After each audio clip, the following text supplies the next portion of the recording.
people, hope you all are doing well। आज हम लोग बात करेंगे section 49 transfer of property act के बारे में।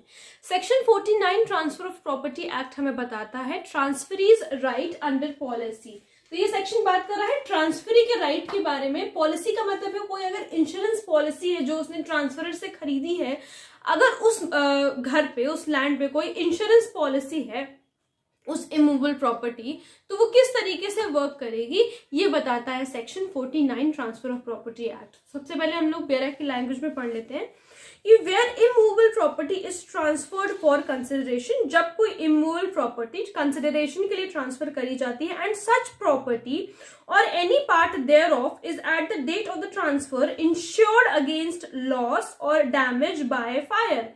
उस प्रॉपर्टी को अगर जिस डेट पे, ट्रांसफर के डेट पे, अगर उस प्रॉपर्टी को इंश्योर किया गया है, किस लिए? अगेंस्ट एनी लॉस और डैमेज बाय फायर, कि भाई अगर आग लग जाती है तो इस जो ट्रांसफरर है वो पैसा क्लेम कर सकता है इंश्योरेंस कंपनी से। ठीक है, the transferee in case of such loss और damage may in the absence of a contract to the contrary.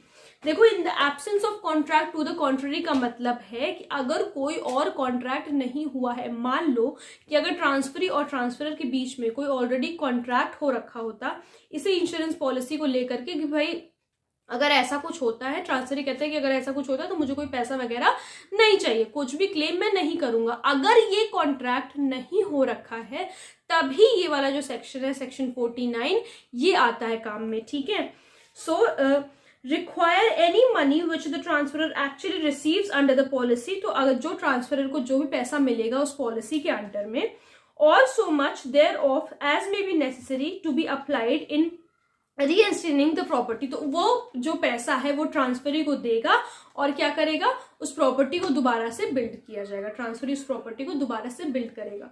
ये समझ में आया? अब हम लोग इसमें देख लेते हैं कि जो चार्ट बना है ये भी वही सेम चीज ही बता रहा है, थोड़ा सा अच्छे से मतलब इजी लैंग्वेज में। तो एक कोई इमूवेबल प्रॉपर्टी है, उसको इंश्योर किया गया। इंश्योर किस लिए किया गया है? अगेंस्ट एनी लॉस और डैमेज, क्योंकि सेक्शन में साफ साफ लिखा है फायर की वजह से, कि अगर कोई आग लगने की वजह से अगर कोई लॉस या फिर डैमेज होता है तो। ठीक है, तो ट्रांसफरी क्लेम कर सकता है ट्रांसफरर से ऑन सच लॉस और डैमेज, उस पैसे के लिए कि भाई अब भाई ट्रांसफर, क्योंकि इंश्योरेंस पॉलिसी का जो प्रीमियम है वो तो ट्रांसफर भर रहा है, तो अब क्या है, जो इंश्योरेंस की कंपनी है वो तो ट्रांसफरर को पैसा देगी ना, जो भी क्लेम वो करेगा वो तो उसको पैसा देगी। तो ट्रांसफरर उससे, इंश्योरेंस कंपनी से पैसा लेकर के ट्रांसफरी को दे देगा अगर कोई डैमेज या फिर लॉस होता है घर को फायर की वजह से। लेकिन इन सारी चीजों का मतलब तभी होगा, ये सेक्शन एक्शन में तभी आएगा जब ये चीज सेल डीड में मेंशन होगी कि भाई हाँ इस प्रॉपर्टी पर इंश्योरेंस है। ये चीज सेल डीड में मेंशन होनी चाहिए कि इस प्रॉपर्टी पर इंश्योरेंस है, और अगर कोई भी ट्रांसफरर ने ये चीज मेंशन करी होनी चाहिए कि अगर कोई भी लॉस या फिर डैमेज होता है तो भाई मैं पैसा दूंगा। ठीक है, तो ये चीज सेल डीड में मेंशन होनी चाहिए। अगर मेंशन नहीं है तो फिर कोई राइट क्लेम नहीं कर सकता है ट्रांसफरी। तो सेल डीड में मेंशन होना बहुत ज्यादा जरूरी है इस चीज को। ठीक है, तो आई होप आप लोगों को ये वाला सेक्शन भी अच्छी तरीके से समझ में आया होगा।